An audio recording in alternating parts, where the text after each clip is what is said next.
Okay, chat. So here's the deal. If you do not know, there is currently an infinite in Legends of Runeterra. If you've been playing in Masters recently, you've probably seen it. If you've watched Asia's Masters, which is a tournament that's just finished today, I think, that has been the infinite has showed up a few times there.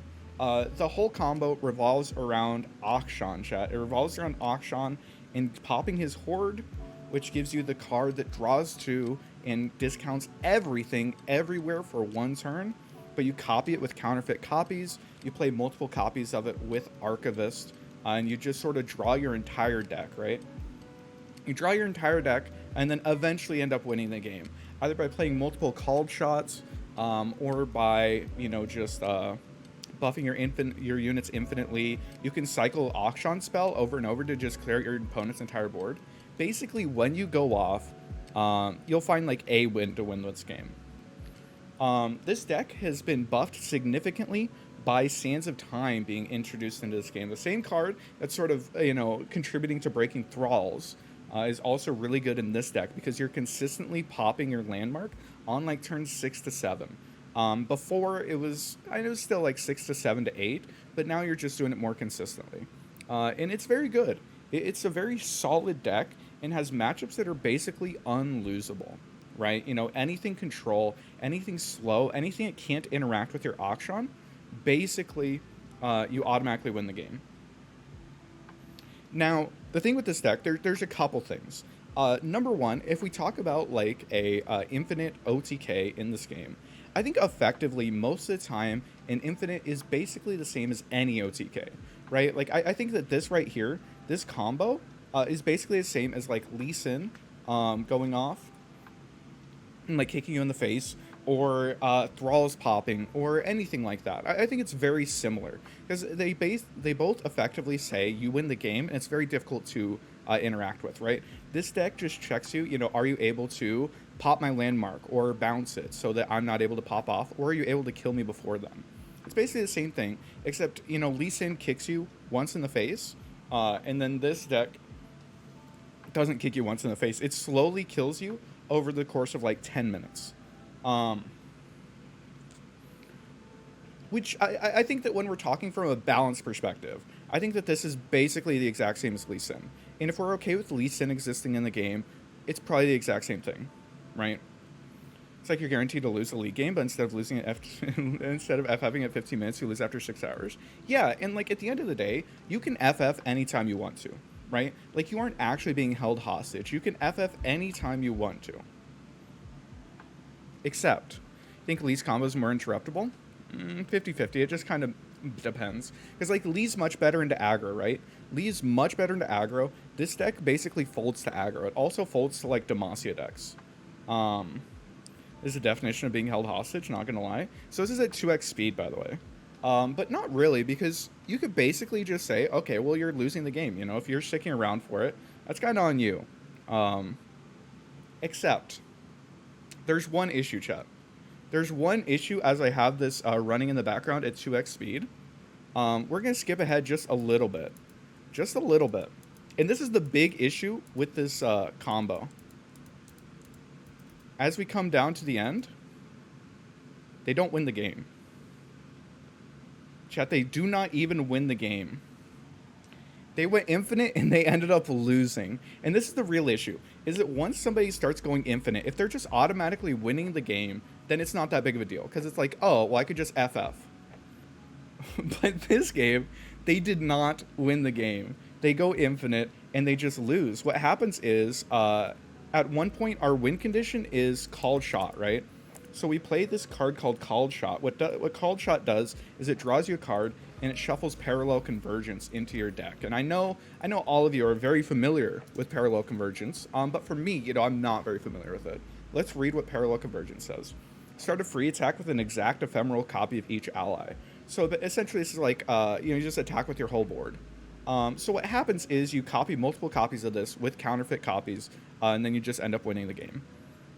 So in this game, if you didn't notice it as we were zipping by, the infinite player here, didn't make copies of their Called Shot. They didn't use counterfeit copies or use Archivist. And when they're playing like 30 copies of Archivist, they didn't use it once to copy it. And then this weird thing happens where it got denied. And they lose the game off of this. And this is the big issue. Is that like if they were just going infinite, you could just FF. But the issue is that a lot of times they don't finish it. Whether it's because somebody just doesn't play super well. I think that this person could have played it a lot better. Whether it's that or, you know, they just run out of steam. Maybe they just don't draw super well. Maybe you just like completely whiff. You don't draw extra copies of Archivist or of the Draw 2. Either way, I think this is the main issue.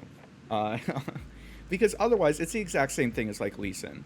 Except this is, you know, like Lee Sin, except, you know, Lee Sin just only does 18 damage instead of 20, but it takes 15 minutes.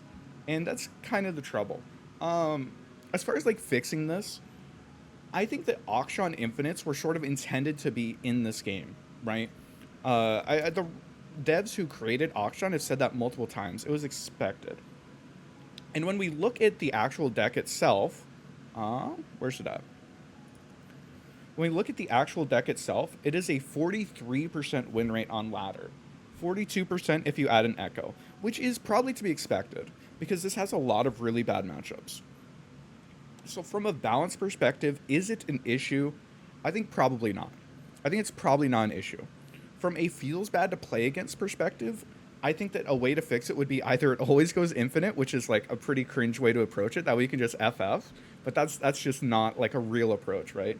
Or from a feels bad, you just try and fix it. As far as fixing it, it's so rough. Sands of Time, getting a nerf would be like a reasonable way to approach it to hit some of the consistency, because this card has really given it a lot more consistency.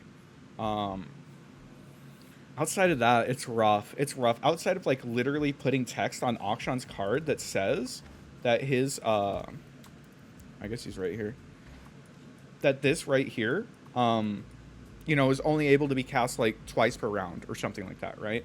Outside of specifically putting text on here like that, which I don't think they want to do, it's really hard to actually fix this. Yeah. 43% win rate is still too much. I disagree. 43% win rate is incredibly fucking low. 43% win rate. I could make a fucking Yasuo deck right now that would have higher than a 43% win rate, right? I think you could easily make like just absolutely terrible tier 3 decks that are able to break 43% win rate. 43% is incredibly fucking low. Incredibly low. But yeah, it's rough. It's a rough position that Riot's in terms of how they want to fix this, because infinites don't exist in this game other than Auction. Well, there's like a couple, but you know, for the most part, they aren't actually viable. The last time that one was viable was the Ionia one with Auction again, but that one used like one copy of Zillion, and it was using stuff like Conspirator to bounce your stuff over and over, right?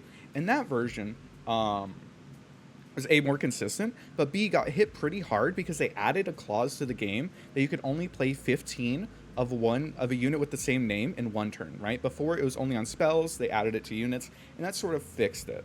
But yeah.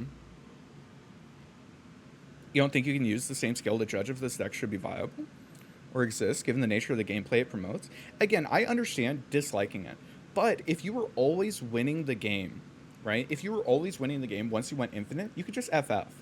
Because it's the exact same thing as any OTK in the entire game, right? Like, it's the exact same thing as Lee Sin kicking you in the face. It sort of checked you before this. Were you able to either kill them or stop them from getting their combo off, or did they just like fail in drawing their win condition, right? It's like sort of the 3 checks, and you know, you failed at every single point across the way, so it's like, okay, how is this different? Other than specifically having to watch them play for like 10 minutes, right? Other than specifically watching them play for 10 minutes, it's the exact same thing. So like from a balance perspective, again, I don't think it needs to be changed. It's obviously weak, and it's obviously, it's obviously, that's the different part. But again, from a balance perspective, I think it's like the exact same thing. And yeah, if it were just consistent, and you didn't have an answer, you could just FF. And it's like the exact same thing. How the deck closes can be a problem? Maybe. Loops are pretty standard in other games. Balance can suck a dick. I mean, dope.